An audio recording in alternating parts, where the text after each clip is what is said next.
이스라엘이 이제 70년의 그 포로 생활을 마치고 이제 고향으로 귀환할 때 중요한 역할을 했던 사람들 3명이 있습니다. 이 3명, 뭐 오늘도 여러 이름들을 읽고 했었는데 이 3사람의 이름은 우리가 기억하기를 원하는데요. 이미 다 알고 계시는 분들이십니다. 수르바벨이 있고요. 그 다음에 느헤미야가 있고 에스라가 있습니다. 이 3사람은 무척이나 중요한 역할을 하는데요. 왜 그러한가? 수르바벨은 성전을 재건을 했습니다. 그냥 돌아와서 성전을 지은 사람 하면은 수르바벨. 혼자 한 건 아니죠. 하지만 대표적인 사람이 이제 수르바벨이고요. 그 다음에 성벽을 재건한 사람은 또 누구였는가? 느헤미야입니다. 그래서 느헤미야를 우리가 기억하기를 원하고, 성전을 짓고 또 성벽을 짓고 가장 중요한 게 뭐였겠습니까? 예배를 하나님께 드리고 예배를 복원하는 일을 하는데 그 일을 했던 사람이 바로 에스라인 것입니다. 그 에스라는 아시다시피 제사장입니다. 그래서 제사장이니까 그의 관심은 계속해서 예배밖에 없는 것이에요. 하는 게 그거고 또 그 역할을 맡았기 때문에 항상 예배입니다. 그래서 그가 이제 역대기를 이제 쓰게 되는데 정확하게는 뭐 어디서 나온 것은 없지만 전통적으로 역대상하를 쓴 사람이 에스라라 이렇게 알고 있는데 그 역대기를 쓴 이유가 또 그 사람이 썼다고 말을 하는 것 이유가 모든 것이 이제 그 제사장의 관점으로 보고 있다는 것입니다. 그래서 유다 왕국, 남쪽 왕국 유다의 역사를 제사장의 관점으로 모든 것을 보게 되는데요. 그래서 종교적인 부분이 많이 강조가 됩니다. 그래서 오늘 이렇게 말씀을 보더라도 그것을 우리가 볼 수가 있는데 뭐 같은 내용의 사건들을 사무엘서와 열왕기와 같은 책에서도 기록을 하고 있지만은 이전에도 제가 말씀드렸지만은 그거 약간 다른 것이 그들은 정치적인 것이나 뭐 그런 군사적인 것에 대해서 강조를 했다면은 역대기는 종교적인 면을 많이 강조한 것을 우리가 볼 수가 있습니다. 그래서 이제 이럴 수가 있어요. 역대상, 역대하. 그 다음에 이제 에스라가 쓴 것이 에스라서인 것을 우리가 생각을 할 수가 있는데 에스라서 7장 5절을 보면 에스라가 자신에 대해서 조금 더 말을 합니다. 자신의 족보에 대해서 말을 합니다. 뭐라고 말을 하냐면은 자신이 대제사장 아론의 16대 손이다라고 말을 합니다. 족보가 확실한 것이에요. 당시에는 돌아왔는데 이 사람들의 족보가 이 사람이 제사장이라는데 진짜인지 아짜인지 애매하고 막 그랬었는데 에스라는 말이죠. 나는 아론의 16대 손이요라고 말을 하는 것을 우리가 보게 됩니다. 이 역대상 6장은요. 그래서 에스라가 자기 지파, 자기 집안 사람들 이야기를 그 이름들을 조상 사람들 이름들을 말을 하는 그 이야기가 되겠습니다. 대제사장들 3절과 15절 또 49절과 53절에 보면은 대제사장들에 대한 이야기를 하고 있는데요. 이스라엘 12지파들 중에서 가장 중요한 지파가 어느 지파일까라고 생각을 해보면 유다 지파가 아닌가 생각이 듭니다. 왜냐하면 그 집안에서 가장 훌륭한 왕 다윗이 나왔고 또 왕 중의 왕 우리의 구원자 예수 그리스도가 그 지파에서 나왔기 때문에 유다 지파가 가장 중요하지 않을까 그렇게 생각이 듭니다. 그래서 역대상을 보게 되면 많은 족보들 여러 지파의 족보들이 쭉 나오지만은 유다 지파에 대한 이야기가 2장에도 나오고 3장에도 나오고 4장에도 나와요. 그만큼 중요하기 때문에 그렇게 길게 언급을 하는 것을 보게 되는데요. 그 유다 집안보다 유다 집안 못지않게 대단한 집안이 또 어느 집안인가 생각을 해보면 레위 지파다라고 생각이 듭니다. 오늘 보게 되는 그 레위 지파 그 내용이 되는데 우리가 그 6장을 보더라도 다른 장보다 굉장히 길어요. 81절까지 나옵니다. 얼마나 중요하면은 여기에 그냥 쓱 넘어가는 게 아니라 모든 사람의 이름이 다 나온 건 아니죠. 역대상에 보면은 이제 스킵하는 제너레이션도 있는데 굉장히 길게 81절까지 길게 설명을 하는 것을 우리가 보게 됩니다. 그러면서 이제 6장을 우리가 가만히 읽다 보면은 대단한 사람들의 이름이 등장을 합니다. 1절부터 나오죠. 1절 보면은 이제 레위의 아들들이 3명이 있었다. 3명이 있었는데 게르손과 그핫과 무랄이다라는 말씀이 나옵니다. 그러면서 이제 그핫, 그 3명 중에서 그핫의 후손들을 이제 먼저 이야기를 하는데요. 3절에 나오죠. 아론과 모세와 미리암이다라는 말을 하고 있습니다. 대단한 사람들이죠. 아론은 첫 대제사장이 됩니다. 대제사장, 맨 처음에 그 아론으로부터 이제 시작이 됐죠. 아시다시피 동생 모세의 대변인처럼 도와가지고 이스라엘을 애굽에서 탈출하게끔 도운 사람이 바로 아론인 것입니다. 모세는 아시다시피 누가 뭐래도 이스라엘에서 가장 위대한 인물이 아닌가 생각을 해봅니다. 한국 역사에서 가장 위대한 인물 하면 딱 떠오르는 사람들이 있잖아요. 이스라엘 사람들도 가장 위대한 사람 하면 떠오르는 사람 몇 명 안에 들은 사람이 모세인 것이에요. 그래서 예수님께서 그 변화산에서 영광을 나타내실 때에도 모세하고 엘리야와 함께 나오셔가지고 나타나셔가지고 이제 그 대화하시는 것을 우리가 보게 됩니다. 그런데 역대상 6장을 보다 보면은 그렇게 훌륭하고 위대한 모세도 역대상 6장에서는 이름만 잠깐 나오고 사라집니다. 모세가 이룬 업적이 얼마나 많은데 그 중에서 한마디라도 하고 넘어갔으면 이러한 모세도 여기 있습니다라고 하고 넘어갔어도 충분할 텐데 사람들이 전부 다 이해할 텐데 모세도 이름만 싹 나오고 지나가는 것이에요. 이유가 있죠. 제사장들에게 초점을 맞추기 위해서 오히려 제사장들과 예배를 맡고서 그런 역할을 예배를 인도하는 사람들에 대한 설명은 더 하는 것을 우리가 보게 됩니다. 반면에 모세는 그냥 이름만 나왔다가 싹 사라지는 것을 우리가 보게 되는데요. 근데 여기서 우리가 한 가지 주목을 하고 싶은 것이 있습니다. 저도 이제 준비를 하면서 에스라도 저자가 되고 에스라도 제사장이 되고 또 6장은 제사장 그 집안의 이름이 되는데 에스라 이름을 못 찾겠어요. 그래서 내가 빠뜨렸나 그래서 계속 찾아보고 하는데 이 에스라 이름이 나오지는 않습니다. 이거 분명히 자기 집안 족보 이름인데 에스라가 나오지 않는 거예요. 솔직히 에스라가 자기의 족보를 에스라서 7장에 말을 했다고 그랬죠. 7장 나중에 한번 가보시면 1절부터 5절에 기록을 하고 있습니다. 그러면서 자신이 대제사장 아론의 16대 손이요라고 말을 하는 것을 에스라 7장 5절에 봅니다. 여기 보면은 그래서 아론부터 쭉 내려오는 것들이 이제 이 6장에 나오는데 에스라의 이름이 나오지 않아요. 그러면서 이제 에스라서를 보게 되면은 자신이 스라야의 아들이고 아사랴의 손자다라는 말씀이 나옵니다. 에스라 7장 1절에 나오죠. 그러고 보니까 아버지하고 할아버지 이름이 나오니까 그분들의 이름을 찾았습니다. 찾아가지고 어떻게 나올까 했더니 역대상 6장 14절을 보니까 그 아버지하고 할아버지 이름이 나와요. 아사랴는 스라야를 낳고 스라야는 여호사닥을 낳았다라는 말씀이 나옵니다. 아버지하고 할아버지 이름이 나오는데 여호사닥을 낳았다. 여기서 에스라가 나와야 되는데 여호사닥을 낳았다라는 말이 나옵니다. 에스라의 이름이 안 나오는 것이에요. 그래서 생각도 해봤어요.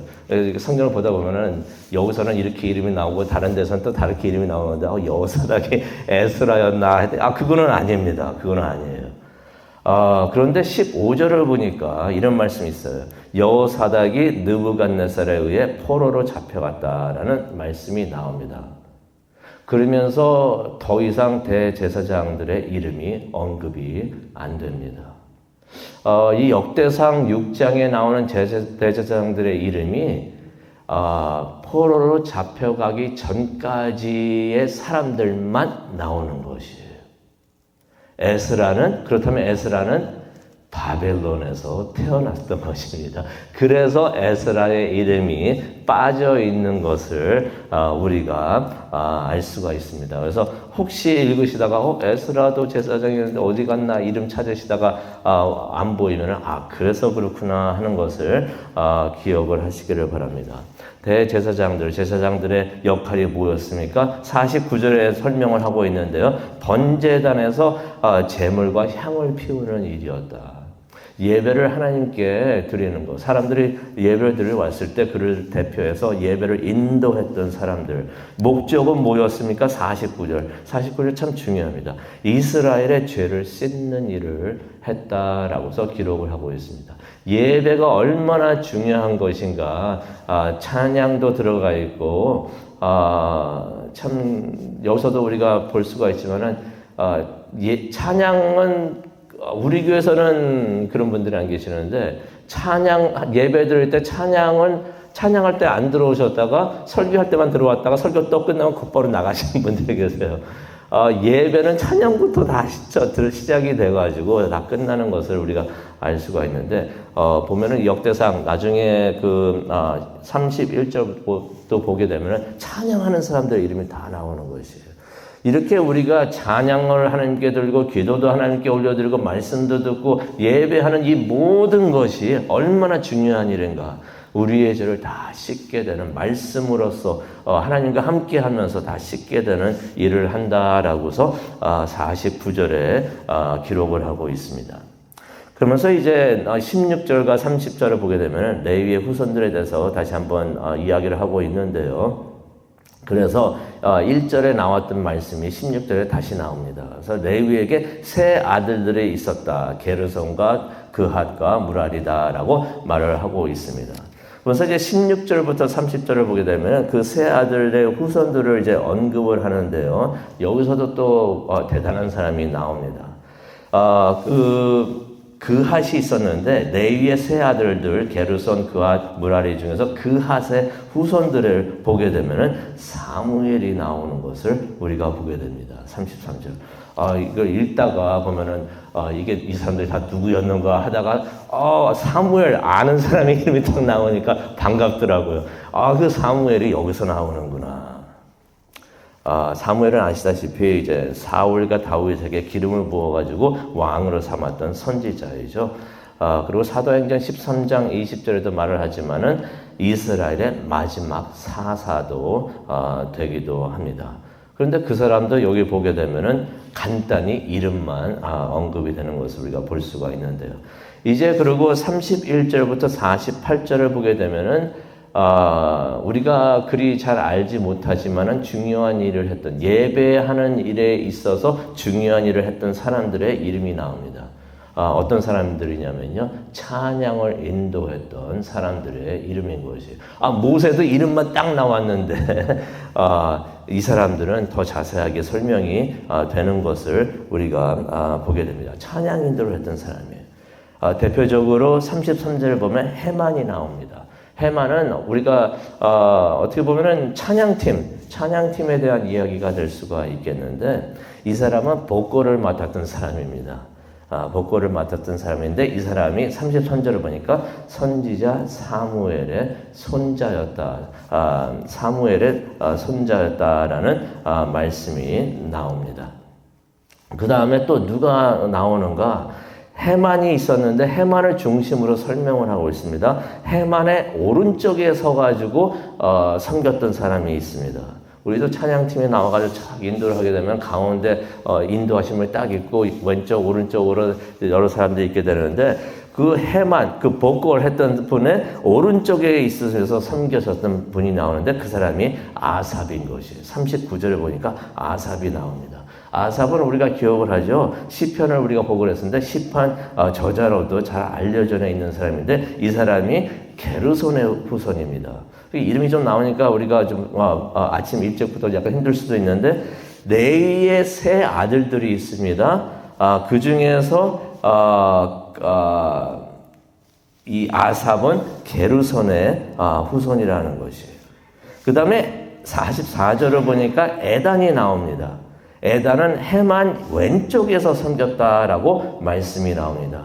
이 사람은 누구의 후손인가? 무라리의 후손이다라는 것을 우리가 47절에 우리가 보게 됩니다.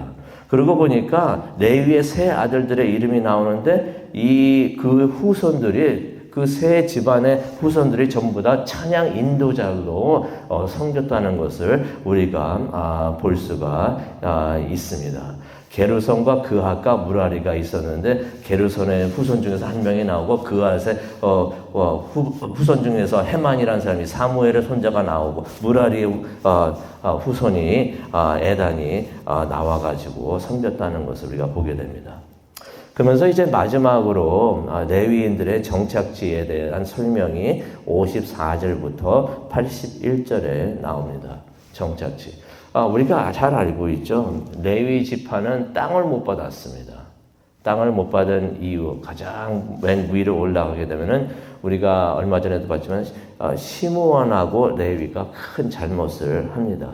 그래가지고 땅을 분배받지 못하고 온 이스라엘에 나중에 야곱이 예언하면서 그런 말을 하죠. 창세기 49장 7절에 보게 되면 너희들은 온 이스라엘에 흩어지게 될 것이다 라고서 말을 합니다. 땅을 못 받습니다. 그래서 땅을 못 받는데 이 레위는 어떻게 보면 구제받은 것 같아요. 시므온과 다르게 시므온은 유다 지파 안에 들어가가지고 속해서 그냥 그 부분의 땅을 나중에 받지만은 레위는 하나님의 선택을 받아가지고 하나님의 예배를 인도하는 그런 중요한 일을 했던 것입니다.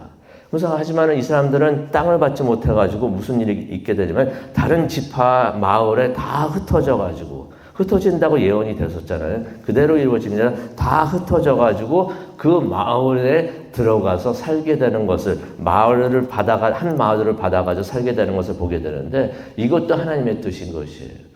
많은 사람들이 흩어져가지고 많은 지파가 넓은 땅에서 살고 있는데 예루살렘까지 나중에 오려면 너무나 힘든데 그 사람들 떨어진 그 지역에 살고 있으면서 그 지역의 신앙생활을 도울 수 있도록 이렇게 레위 지파 사람들이 들어가서 여러 군데에서 신앙생활 예배를 돕는 것을 우리가 보게 됩니다. 그래서 이제 그들이 이제 그 모든 지파들의 11조로 생활을 하는 것을 우리가 보게 되는데요. 오늘 이 역대상 6장에 있는 말씀을 기억을 하면서 기도하는 시간을 갖기를 원합니다. 레위 사람들은 간단히 말하면은 예배를 인도를 했던 것입니다. 가장 중요한 것이 예배가 될 터인데 그 예배를 인도했던 사람들이 바로 레위 사람들이었던 것이 찬양도 인도를 했었고 또 대제사장으로서 또 하나님께 예배를 그렇게 드렸던 사람들인데 49절을 우리가 다시 기억을 하면은 이들이 예배를 인도하면서 이스라엘의 죄를 씻었다. 예배가 그렇게 중요한 것이구나. 다시 한번 기억을 하고 하나님께 감사를 드립니다. 우리가 하나님께 나와서 예배를 드리는 것이 그냥 습관적으로 그냥 하는 것이 아니라 내가 하나님 앞에 나와서 예배를 드리면서 나의 모든 죄가 다 깨끗이 씻어지고 또 정결하게 되고 거룩하게 되고 하나님께 가까이 나가고 하나님과 함께 하게 되는 귀한 그러한 일이 되는구나 하는 것을 우리가 다시 한번 깨닫게 됩니다. 대제사장들 때문에 씻어지는 것은 아니죠. 우리 주 예수 그리스도께서 우리의 죄를 다 씻어주시기 위해서 십자가에서 죽고 돌아가시고 부활하셨기 때문에 그것을 이루게 되는데 우리도 신약에 와서는 그러잖아요. 우리가 제사장들이다. 영적으로 어떻게 보면 우리도 레위 지파에 이름이 들어가는 사람들이 된다는 것입니다. 세상에 있는 많은 사람들을 우리가 하나님께로 인도하고 예배로 인도하여서 다 모든 죄를 용서받고 구원받는 일을 우리가 해야 되겠고 이 레위 지파의 일을 우리가 해야겠구나 하는 것을 깨달으면서 오늘 기도하는 시간을 가졌으면 좋겠습니다. 기도하는 가운데 우리가 기도해야 되는 사람들의 이름을 기억하고 얼굴을 기억하고 다시 한번 열심히 포기하지 않고 계속해서 기도하는 우리 모두가 되고 이 시간 되시기를 간절히 축원합니다. 기도하시겠습니다. 사랑과 은혜가 충만하신 하나님 아버지 감사합니다.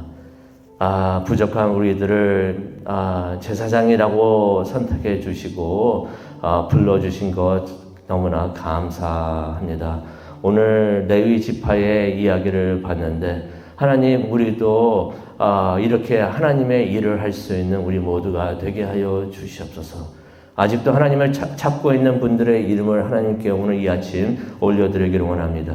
또 그들의 얼굴을 기억을 하면서 기도하기를 원합니다. 하나님 도와주시옵시고 레위 지파 사람들이 그 하나님의 백성들을 하나님께로 예배로서 인도하였듯이 우리도 그런 일을 할 수 있도록 하나님 우리를 사용하여 주시옵소서. 감사합니다. 예수님의 이름으로 기도합니다. 아멘.